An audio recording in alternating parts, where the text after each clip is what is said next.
दुर्भावना पैदा हो रही है कि हमारी वोट चोरी नहीं होगी, और वोट चोरी हम नहीं होने देंगे, ऐसा संकल्प कांग्रेस पार्टी ने लिया है। अमेरिका ने जो नौजवान वहाँ पर नौकरी करने के लिए जाते हैं,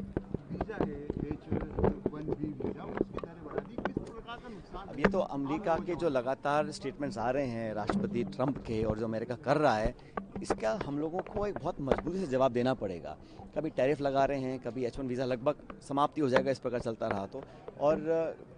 सऊदी अरबिया और पाकिस्तान समझौता कर रहे हैं, तो कूटनीति में हमारी जो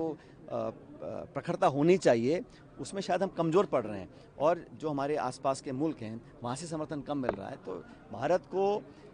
बहुत देर हो गई है, जब टैरिफ का घोषणा की थी उस समय एक ऐसा राहत पैकेज जो medium and small scale industries को देना चाहिए था। करोड़ों ऐसे लोग हैं जो हैंडीक्राफ्ट छोटे मोटे उद्योग में काम करते हैं, अब वो एक्सपोर्ट नहीं कर पाएंगे, तो हम लोगों को वैकल्पिक व्यवस्थाएं करनी पड़ेंगी कि अमेरिका के अलावा हम कहाँ एक्सपोर्ट कर सकते हैं। लेकिन जो रोज़गार का संकट पड़ेगा, महंगाई के साथ साथ पहले रिकॉर्ड तोड़ बेरोजगारी है, और जो लोग रोज़गार में आज शामिल हैं वो भी अगर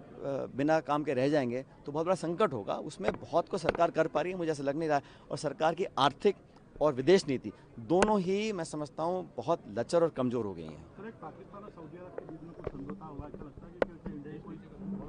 कि इंडिया का जो रिस्पांस रहा बहुत कमज़ोर रहा, सिर्फ ये कहा कि हमारी भावनाओं का आप ध्यान रखिए, लेकिन जो बिहाइंड द सीन्स डिप्लोमेसी होती है, जो हमारा इतना बड़ा मुल्क है और सबसे बड़ा लोकतंत्र है, इतना तो हम कर ही सकते हैं कि इस प्रकार की जो नकारात्मक घटनाक्रम चलते हैं हमारे कूटनीति को देखते हुए, उसको रोकने का काम सरकार को बहुत पहले करना चाहिए था, और ऐसा ना हो कि हम लोग धीरे धीरे आइसोलेट हो जाएं। ये मुझे लग रहा है कि फॉरेन पॉलिसी में हम लोगों को बहुत सोचना करना पड़ेगा। अभी तक जो हमने किया है वो नाकाफ़ी है। मोदी जी बांसवाड़ा आ रहे हैं, तो बहुत बार आ गए हैं, पहली बार आते हैं तो चुनाव से पहले आते वादा कर कर जाते हैं, नेशनल प्रोजेक्ट्स घोषणा करेंगे। अब कोई रेल परियोजना है, पानी का है, स्पेशल स्टेटस का है, कोई भी ऐसा राष्ट्रीय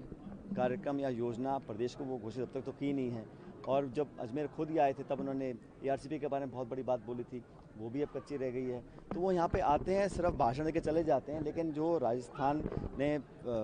चुनकर सांसद भेजे हैं, जो सरकार डबल इंजन की है, तो कहीं ना कहीं प्रदेश सरकार को अभी से ही दबाव बनाना चाहिए मोदी जी के ऊपर कि आप आ रहे हैं, आपका स्वागत है, लेकिन प्रदेश को कुछ देकर जाएं। अभी 4 साल हैं लोकसभा चुनाव में, तो राजस्थान का जो हिस्सा है ना तो बजट में हमको मिलता, ना वित्त मंत्री के भाषण में जब बजट स्पीच होती है तो राजस्थान का नाम कहीं आता है। कोई विशेष पैकेज, कोई परियोजना, कोई संसाधन, कोई एलोकेशन, कोई बजट, कुछ तो यहाँ पे करना चाहिए। सिर्फ भाषण दे के फीता काट के चले जाएंगे, मैं समझता हूँ ना काफ़ी रहेगा।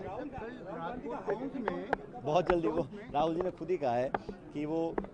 तथ्य प्रमाण इकट्ठा कर रहे हैं, क्योंकि देखो कोऑपरेशन नहीं मिल रहा है। इलेक्शन कमीशन ना तो हमको वोटर लिस्ट दे रहा है, और सबसे बड़ी खतरे की बात ये लगती है मेरे को कि निर्वाचन आयोग ने स्वतः निर्णय कर लिया कि जो पोलिंग बूथ्स में CCTV कैमरा है उसकी फुटेज को 45 दिन में नष्ट कर देंगे। कल को अगर मुझे चुनौती देनी है कोर्ट में, कोर्ट सबूत मांगेगा, और निर्वाचन आयोग अगर सबूत को नष्ट कर देगा तो उनकी मंशा पे बहुत बड़ा सवाल उठता है ना। तो राहुल गांधी जी बहुत जल्द अपना प्रमाण और तथ्य लेकर सामने आएंगे, लेकिन अब तक जिन्होंने कहा है उसको निर्वाचन आयोग झुठला नहीं रहा और ना जांच गठित कर रहा है, वो चुपचाप शांति से बैठा है, और ये बहुत गलत बात है। देश में जो लोकतंत्र की जड़ें हैं वो कमजोर हो रही हैं। कपासन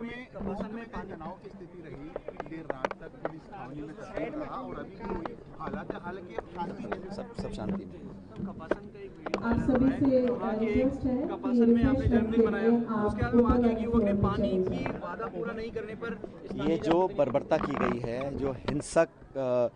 दंडित किया है अपनी मांग रखने के लिए, कोई नौजवान अगर मांग कर रहा है पानी की, बिजली की, इस प्रकार से उसकी बात ना सुनना एक बात है, लेकिन उस पर आक्रमण करना, उसको इतना इंजर किया है, इतनी पिटाई उसकी करी है, मैं समझता हूँ ये तो सरकार की असंवेदनशीलता की प्रतिकाष्ठा है, और उनको कोई फर्क नहीं पड़ता। विरोध करोगे तो ऐसे ही हम आपको लठ मारेंगे, पिटाई करेंगे, ये नीति सरकार ने अपना रखी है। अब लगभग 2 साल होने को आए हैं, सरकार ने 2 साल में कोई ऐसा काम नहीं किया जिसके बारे में कहें हमने अपने वादे पूरे करे हैं, चाहे रोज़गार के बारे में हो, चाहे किसान के बारे में। अभी बाढ़ इतनी भयंकर आई थी राजस्थान में, बस गिरदावरी का ऑर्डर दे दिए हैं, कोई राहत पैकेज, कोई धनराशि लोगों को नहीं मिल पाई है, ना केंद्र सरकार ने दी है ना राज्य सरकार ने दी है। अब ये बार बार अगर कोई विरोध भी करता है, इस प्रकार निर्मम तरीके से उसके ऊपर आक्रमण किया गया, इसके मैं भर्त्सना करता हूँ, और जिसने किया है उसको सज़ा मिलनी चाहिए।